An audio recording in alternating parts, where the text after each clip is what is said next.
விருதுநகர் மாவட்டம் ஆவரம்பட்டி பகுதியில் மதுபோதையில் தகராறில் ஈடுபட்டவர்களை கட்டுப்படுத்த சென்ற போலீசார் மீது மதுபோதை ஆசாமிகள் சரமாரியாக தாக்குதல் நடத்திய வீடியோ வெளியாகி பரபரப்பை ஏற்படுத்தியுள்ளது.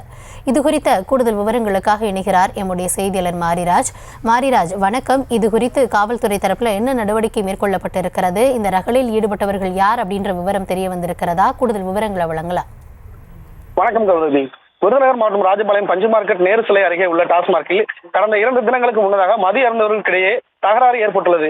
இதில் 6 பேர் சேர்ந்து இசக்கி என்பவரை தாக்கியுள்ளனர். தாக்குதலில் காயமடைந்த இசக்கி ரத்த காயங்களுடன் வடக்கு காவல் நிலையத்தில் சென்று புகார் அளித்துள்ளார்.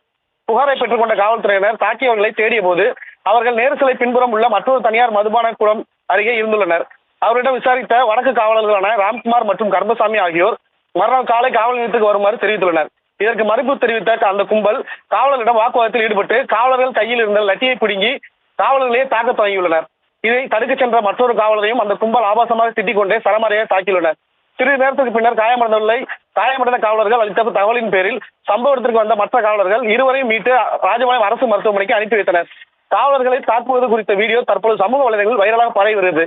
இது குறித்து தாக்கப்பட்ட காவலர்கள் அளித்த புகாரின் பேரில் கீழ் ஆவரம்பட்டியைச் சேர்ந்த பால் பாண்டி, கிளிராஜன், பாஞ்சாலி ராஜா, பாண்டியராஜ் உட்பட 9 பேர் மீது வழக்கு பதிவு செய்யப்பட்டு 2 தனிப்படைகள் அமைக்கப்பட்டு தேடி வந்த நிலையில் சம்பவத்தில் ஈடுபட்ட 7 பேர் கைது செய்யப்பட்டுள்ளனர். மேலும் 2 வரை தனிப்படையினர் தேடி வருகின்றனர். கௌதமி, செய்திகளை உடனுக்குடனும் துல்லியமாகவும் தெரிந்து கொள்ள சப்ஸ்கிரைப் பண்ணுங்க.